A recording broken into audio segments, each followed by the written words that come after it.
দেখুন, গত 5 বছর ধরে এখানে ধর্না চলছে সরকারের বিরুদ্ধে। মমতা ব্যানার্জি কিছু না করে উনিও ধর্না শুরু করলেন। এখন যারা ডিএ বাকি আছে, যাদের চাকরি হয় না, এসএসসি, তারা আন্দোলন করছে। যত ইলেকশন আসবে তত বেশি আন্দোলন হবে।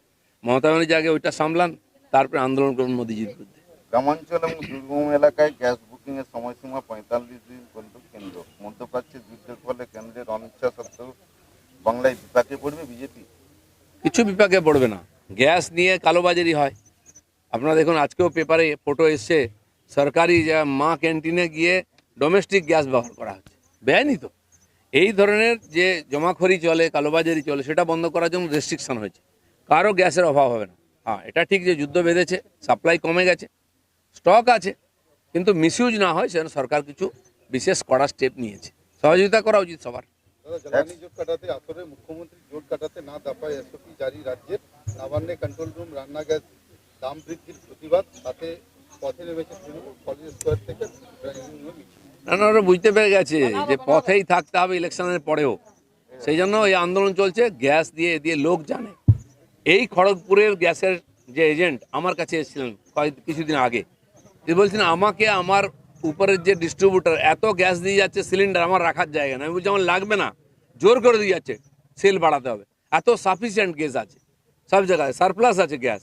সেজন্য পাবলিককে ভয় দেখাচ্ছে। আমি তো মিডিয়াকে বলবো, আপনার টিএমসির মিথ্যা কথাই বলবেন না, আপনার লোককে ভয় দেখাবেন না।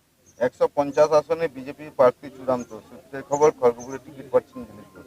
কি বলবেন? কয়েকদিন অপেক্ষা করুন, ঘোষণা হয়ে যাবে, সব জেনে যাবেন। যেন জল্পনা কল্পনায় গিয়ে লাভ নেই। আর পার্টি তার কাজ করছে, ওখানে মিটিং চলছে, সিলেকশন চলছে, ঘোষণা হয়ে যাবে খুব তাড়াতাড়ি। জেলা শাসকের বৈঠকে বাংলায় বহিরাগতদের প্রবেশ নিয়ে আশঙ্কা। মুখ্যমন্ত্রী বাইরে থেকে লোক ঢুকতে দেবেন না, এই বিষয়ে সতর্ক হন, বন্ধ করুন। 1 কোটির বেশি রোহিঙ্গা আর অনুপ্রবেশকারী বাংলাদেশ থেকে ঢুকিয়ে দিয়েছেন। তখন টেনশন হলো না। তাদের বার করছেন না, তাদের প্রোটেকশন দিচ্ছেন, তাদেরকে আধার কার্ড দিচ্ছেন, রেশন কার্ড দিচ্ছেন। আর অন্য রাজ্য থেকে যদি কেউ আসে তাকে বহিরাগত বলছেন। আমাদের কেন্দ্রীয় সভাপতি এলেন বিজেপির, তাকে হেলিকপ্টার নামতে দেওয়া হলো না ইসলামপুরে, তিনি বিহারে নেমে গাড়ি করে এলেন। এর আগে যোগীজিশন করা হয়েছে এরকম। তো সেই জন্য এদের কাছে বাংলাদেশিরা, অনুপ্রবেশকারীরা বিদেশি নয়। বাংলার বাইরে ভারতবর্ষের লোকেরা হচ্ছে বিদেশি, তাদের ঢুকতে দেওয়া হয় না। বাংলার মানুষের জবাব দেবে, এই দেশদ্রোহিতার জবাব পাবেন ওনারা।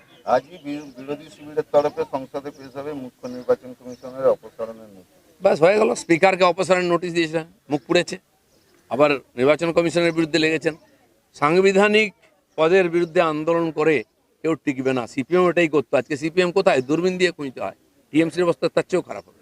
রাজ্যপাল সোমবারই রাজ্যে ভোট ঘোষণা, 1 থেকে 3 দফায় ভোট হতে পারে বলে কমিশন সূত্রে খবর। খুব দ্রুতই প্রকাশিত হতে চলেছে সাপ্লিমেন্টারি লিস্ট। হাইকোর্টের জরুরি বৈঠকে আমরা অপেক্ষা করছি তাড়াতাড়ি ভোট ঘোষণা হয়ে যাক, তাহলে সব কর্মীরা ঝাঁপিয়ে পড়বে, তারা তাল ঠুকছে।